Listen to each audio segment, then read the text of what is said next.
live. Yes, sir. Yes, we are. Back at it again with the Nook News Podcast with Brian Hopkins. And Brandon Krippel. Yep. And today we are going to be talking about the top 5 albums of all time. In our opinion, of course. In our opinions. Won't be any hot takes. Not like definitive. So don't get mad at us. Don't yell at us. We just want to talk about music today. All right. So we each have lists of 5 albums that we think are the best, and we're just gonna go over why. We also have 2 honorable mentions. Yeah, 2 honorable mentions. Yep. So we're not gonna go over those though. Well, yeah, we're not gonna go. We're just gonna name them. Yeah, we're not gonna go into detail. So my 2 honorable mentions are Savage Mode 2 by 21 Savage and Metro Boomin, and Take Care by Drake. Okay, cool. My 2 honorable mentions are Shrem Life 2 and Good Kid, Mad City. Okay, solid.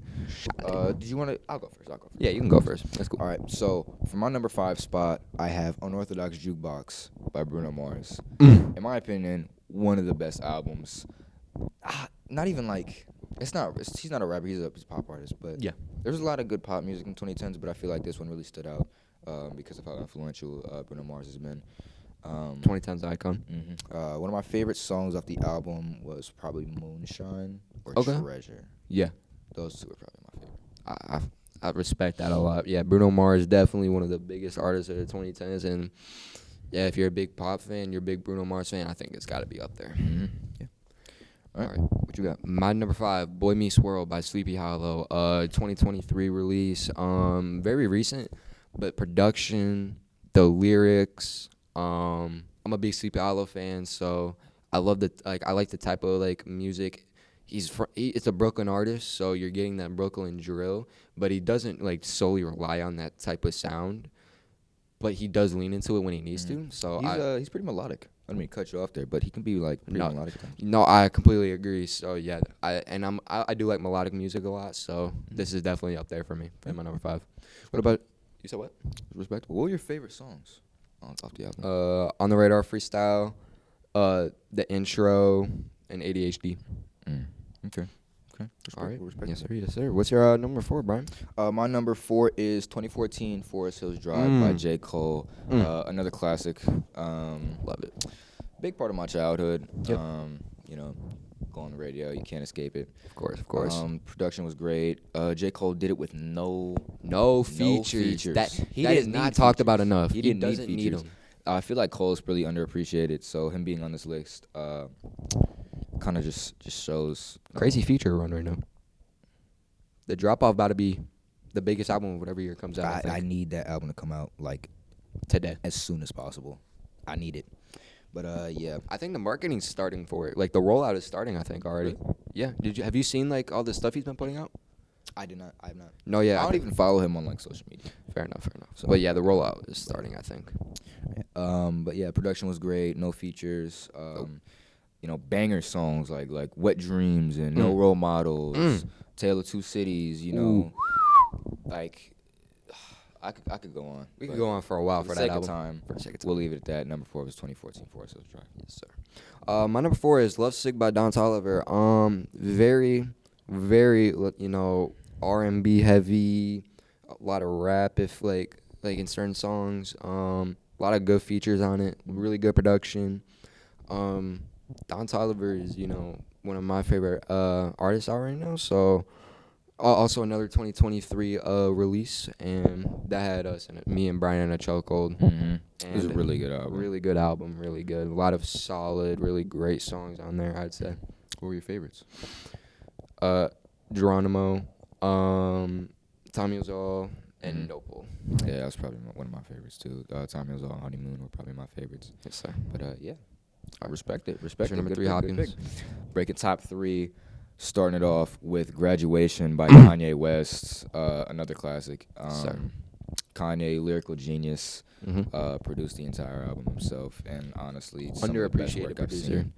I don't know about underappreciated, but I feel like some people still don't even know that he produces some stuff. But yeah, he really did his thing. Favorite songs probably Good Morning. I really like Good Morning. Okay. Barry Bonds was good. Yep. And Stronger. Stronger was really good. Okay. Yeah. He has so many good radio hits. off this album. So yeah, those are definitely really good picks. Yeah. All right. My number 3, Without Warning by 21 Metro and Offset. Mm. Classic trap banger. Yeah, I mean, you can't go wrong with it. I mean, you have 3 of the biggest trap artists, or 2 of the biggest trap artists with one of the best producers ever. Mm-hmm. So, and with that Offset, you had relations to the Migos. So yeah, the Migos, the godfathers of trap music, you know. Yeah. Going way back, they kind of really started the wave, and they just took off with it. They took off, and they never looked back. Influenced an entire generation of rappers, which is pretty huge, and I don't think it gets talked about as much as it should. It doesn't, bro. I would say my favorite song off this album is "Rap Save Me," Ghostface Killers. Mm-hmm. Yeah, Ghostface Killers is probably my favorite. I can't really think of all the songs off the top of my head. I don't know. It wasn't that long. It wasn't. It was like a 45 minutes, something like that. Yeah, but yeah, nonetheless, great album. Loved it. So yeah.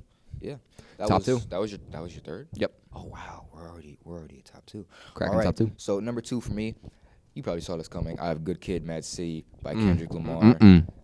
Again, a classic. Of course. Played a big part of my childhood. You know, late night drives with my mom, hearing it on the radio. Yeah. Wonderful production. Good features. He had really good features on there. Really good blend between current at that time and past. Mm-hmm. Yeah. He does a good job picking who he makes music with. Oh yeah, for sure.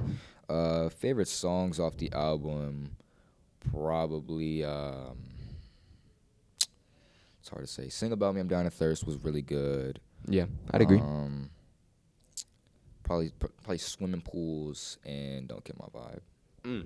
Great songs. Great songs. Sing About Me, I'm Down to Thirst, and Don't Kill My Vibe, definitely my favorite songs off that album. So can't go wrong with it. Can't go wrong. All right. Classics. Number 2, Brandon. Let's see what you got. Cracking number 2 for me, we got Forever Story by J.I.D. Really big, important, influential album in my life at a time where I really needed it. And, J.I.D. is just one of them artists that I think is really starting to pop off into the main sphere album. Or not main sphere album, but like main sphere. Mainstream. Yeah. And this album really cemented his place in our industry. And I think this is one that he's going to build off of for a while and make a lot of great productions after this. I agree. Ever since he dropped DiCaprio 2, he kind of, DiCaprio 2 is such a great album. But I feel like the Forever Story kind of, pushed him further. It did what it needed to do to push him into the mainstream. What it needed to do. Perfectly worded.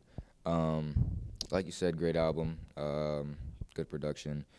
The features were really good as well. Features were really good. Features were pretty good. Some really good different type of noises in the song. You got story-based songs like 2007.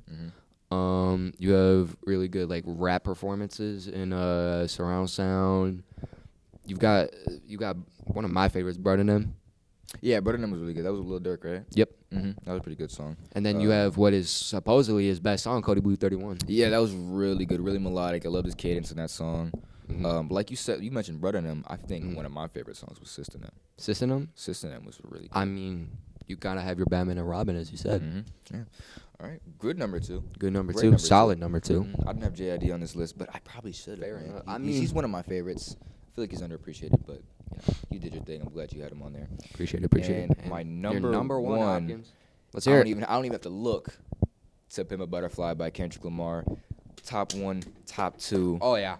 Kendrick Lamar back to back. To Pimp a Butterfly, widely considered one of the greatest albums of all time. Not even hip hop albums, because I don't even think you can call this hip hop. No, it's not even hip hop. It's art. It's not. It's art. It's art in audio form. It's art in audio form, literally. Perfectly worded.